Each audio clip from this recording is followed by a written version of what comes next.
Hi there, it's December the 3rd and we're continuing our journey through the book of Daniel, and we've come to chapter 11 and we're just reading verses 1 to 35. Here Daniel continues to tell his story. He's been helped by the angel who's broken through, but now he's looking into the future and he's seeing what is to come. The angel is helping to show him what the unfolding story will be. And this is in the time, says Daniel, of Darius. But he's looking forward to first of all, in the first part of chapter 11, to the rest of the reign of the kings of the Persians. And it's very complicated. There's lots of references to battles and lots of reference to rising and fallings. But basically, the Persian kings will lead up to the time of Alexander the Great, who will be the great king from the west, who comes from Greece and who overtakes the Persians and the Medes and who spreads his kingdom all throughout the empire. But then Daniel tells us that that king will fall and his kingdom will be distributed, it will be broken up. And in fact, Alexander's kingdom was broken up among different rulers, and particularly between the dynasties of Syria, who were called the Seleucids, and the dynasties of Egypt, who were called the Ptolemies. And so Daniel makes reference here to the kings of the north and the kings of the south, and he's really talking about these two dynasties. He's talking about Syria, that was established in the north, to the north of Israel, and the kings of the south, the Ptolemies, who were established in Egypt.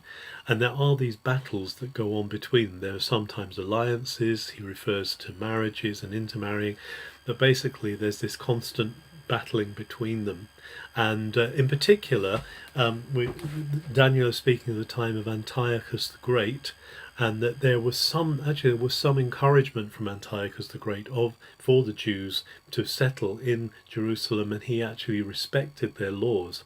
But then towards the end of our reading, Daniel points to the fact that there is conflict going on with ships of Kittim coming in, ships from the west coming in, and actually Antiochus the Great is overwhelmed, or is overcome gradually by the Romans, and the Romans are now coming into the scene. And this is the early influx, the early incoming of the Roman Empire. But Antiochus the Great, on his death, he gives over to another king, but then the second king after him is Antiochus Epiphanes.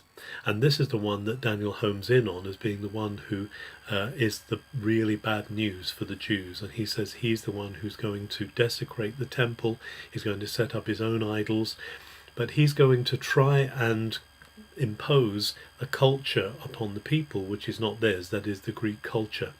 And while many people will be open to that, and there's a sense that there will be those who welcome that, actually those of the covenant, those who are faithful to God in the covenant, will not receive it.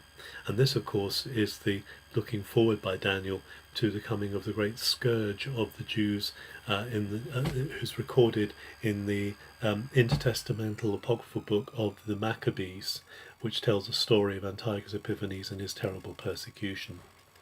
As Daniel is seeing forward in these things, he's seeing the unfolding of history. And we know, because we know how history unfolds, where history is pointing to, that actually it's coming towards the revelation of Messiah, of Jesus coming, who will be born in the time of the Romans. He will be born in the city of David, Bethlehem, and all this is unfolding. But in between, there's going to be great suffering, great upheavals in history, great dynastic struggles, and eventually the scene is going to be set for this appearance of Jesus Messiah, who we know has come and whom we expect to return. Have a very good December 3rd.